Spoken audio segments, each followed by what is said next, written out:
and you could probably make that money better than you could do it in the movie. In a movie, I mean, the movie is like it's a long shot in many ways. Unless if I say to you, listen, I have Brad Pitt, Tom Cruise, I got all these, I got Angelina Jolie, we all lined up ready to go, and then you go, okay, great, no matter what happens, even if it's shit, someone's gonna buy this and watch it, and there'll be some money coming in.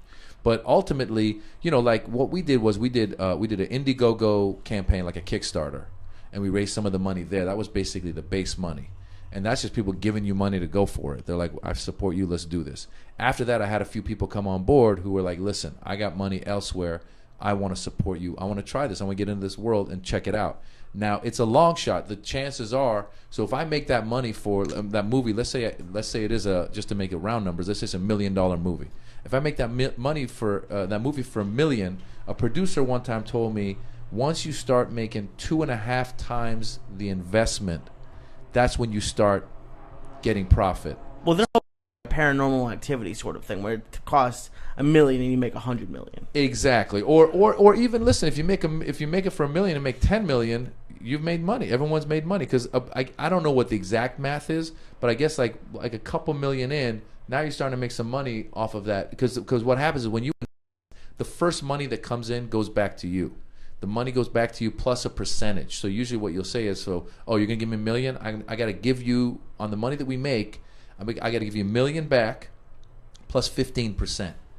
Once that's been given back, then we go back and we start paying the people, and I learned all this as I went through it. Then we got to pay people who got deferred payments on the film. So for example, you got a movie star to be in there, and they said, I'm going to take a little money now, and I'll take the rest of it once money starts coming in. Well, I got to pay that guy. I got to pay the deferred payments.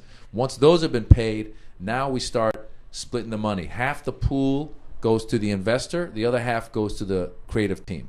From there on, all the profits. So ultimately, you're taking a gamble on it, right? But you got to sit there and look at it and go, all right, I think this has potential. Let's do it. And a lot of people, a lot of investors, a lot of big money guys put money in and they get burned once or twice. They go, I'm done. I don't want to do this shit anymore. I'd rather just go and make my money off my real estate where I know what I'm doing.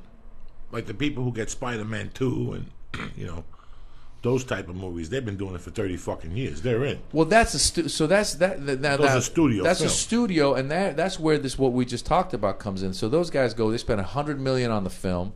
Another $200 million on advertising, so you can't avoid it. You go to McDonald's, it's on a cup. You're driving down the street, it's on 4 billboards on every corner of La Cienega and Venice. So after the movie, then you have, I know that there's a movie on HBO right now, or Showtime. It's Ray Liotta.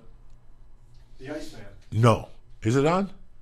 The Iceman was on HBO with Ray Liotta. Yeah, I saw that. But what was the one that he's on with Justin Timberlake's wife, where she plays a stripper and he plays her father? We've discussed this movie, True Blue, Powder Blue. Armando Casillo's the hot dog man. Right. Powder Blue has the black Powder Blue. Who's in the movie? Read the listen to this lineup. Yeah. There's a lot of people in it. Hold on. This is $100 Forrest a day Whitaker, movie.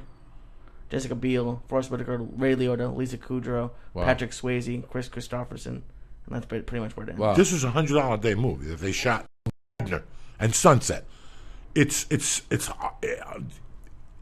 switched. They went from the toy store to the Thai place, and then they crossed the street. It's amazing. They shot it all in that area. Oh wow! At night, the whole thing. And I talked to Armando Casillo. I saw him in it. Armando, how'd you get that movie? Because it was a $100 a day movie. I go, how didn't that movie hit? Patrick Swayze plays the strip club owner with a wig. He's getting his dick sucked by Japanese chicks and shit. And Beale plays the stripper. Tremendous. And Ray Liotta plays her father who comes out of jail. He doesn't tell her he's the father. He's getting lap dances. All fucking creepy. And the other guy plays a fucked up black dude that wants somebody to shoot him. Okay. That's what it's fucking crazy movie. So you ask yourself, how come this movie didn't get released? So I asked Armando, what happened with this movie? He goes, they ran out of advertising money. Yeah. They had no advertising money. Yeah. And you sit there and go, how do I know about this movie? That's what happens. Yeah. That was it. $100 a day movie. Got the Showtime. They probably made a little money. Yeah. Whatever the licensing, I don't know how it works. They released it in Kazakhstan and Russia in the theaters, and then everywhere else was DVDs.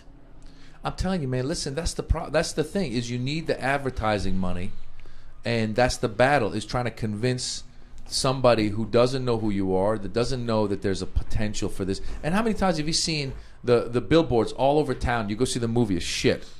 Most of the time. Yeah, most of the time. But you went and saw it because they really did. They swung at the fences that first weekend. Grudge Match. How much advertising they put into that movie? Nobody went to see it. Well, that happens too. But then you got to look at who were you opening against, what kind of reviews were coming in. You know, reviews could bury you if they. A lot of times they don't even like my philosophy on this whole interview. I haven't seen the interview. I want to see it. But everybody, from what I've heard, it was not that good of a movie. It wasn't. So my thought is, when Sony saw the out, they were like, well, shit, this is a good way to get out and stop spending any more money. They've already spent a lot of money on it. And let's do it this way. This is a smart way. They created a buzz, and they made a few million. I wasn't going to see it. But then when you thought North Korea was behind it, but then it just basically turned out to be a huge marketing scam. But yeah. But there's a lot of stuff that could be released online, and it's kind of cool because it shows studios that for some stuff they could. I don't know how big your budget was, and it's a little bit shorter than most theatrical release, a little bit, not that much. Yeah. But for $5 online, who wouldn't spend that money? But here's the thing. So something like that got so much press. Like you just said, they did a limited release in a couple cities. They said they had all the shows were sold out. People were watching it online. It was over the holidays. People were home anyway. Yeah. $5, I'll watch it. Why not, right? So they created this buzz that then made people go and say, I'm curious. And somebody, I had this discussion when I was trying to sell my last special, and I brought up the Louis C.K. model. I said, listen, he shot his special, put it on his website, said $5 a pop, and within a week he sold like 200,000 or some crazy units, right? Yeah, he sold $1 million. Yeah, but the distributors I was in the meeting with, they said, well, you know, that worked for Louis, but a lot of guys came on board and tried to do the same thing. And I don't know what kind of numbers the other guys got, but they were saying like some of these guys got like 20,000 sold or 15,000. That's a decent number for a comedian. That's fantastic, but you're not necessarily making your money back. So that becomes the issue with putting it online. Is you have to be able to still spend some money on advertising or somehow come up with something, ultimately it's a smart advertising campaign where people beyond your loyal fan base of whatever that is, 10,000 people that are really loyal, that'll buy whatever you do, you got to get it so that other people go, what the hell is this? Yeah. You know what I'm saying? Because you could point at the interview and go, wow, they made a few million in a few days. Well, that's because they were all over the news. You know, the North Korea was talking about them, right? So, of course you're going to see it. We're going in like fucking Marines, you understand me? Welcome to church, motherfucker.